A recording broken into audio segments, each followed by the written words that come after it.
আজকে ভোট পর্বের পর আমরা এখানে সোনাইতে ঘোরাফেরা করছি। ঠিক এই সময় আমরা পেয়ে গেলাম, এখানে আকস্মিকভাবে পেয়ে গেলাম, তিনি এই মুহূর্তে ভোটের যে অগ্রগতি বা ভোট হচ্ছে দেখে তিনি আসছেন। তিনি হলেন শিলচর জেলা কংগ্রেসের সংখ্যালঘু বিভাগের সভাপতি আনসার হোসেন বড়লস্কর। তো তাকে আমরা পেয়েছি। কি ভাবছেন, আপনার দলের অবস্থা কি? নমস্কার, আমি প্রথমে ঈশান বাংলার আপনাদেরকে স্বাগত জানাই। তো আজকে নির্বাচন চলছে, এটা একটা উৎসব আজকে।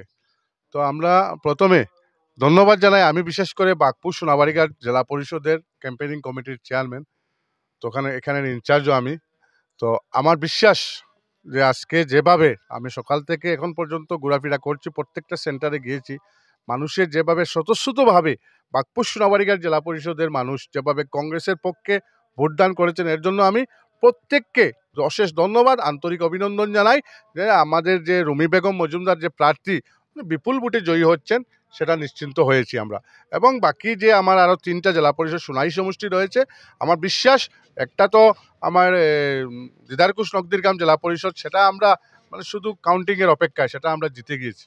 আর বাকি যে 2টা রয়েছে সেই 2টাও আমরা জিতে আসছি, সেটা শিওর মানুষ কংগ্রেসের পক্ষে ভোটদান করছে। তার মানে চারটায় আপনারা পাচ্ছেন 100%। 4টা জেলা মানুষ কংগ্রেসের পক্ষে। দেখেন, এগুলা বিজেপির যে এগুলা এজেন্ট, ইউডিএফ এর কোনো অস্তিত্ব নাই, ইউডিএফ কাপ প্লেট দিয়েছে, সেটার অস্তিত্ব নাই, মানুষ কংগ্রেসের পক্ষে ভোট দিচ্ছে। অনেক অনেক ধন্যবাদ আপনাকে।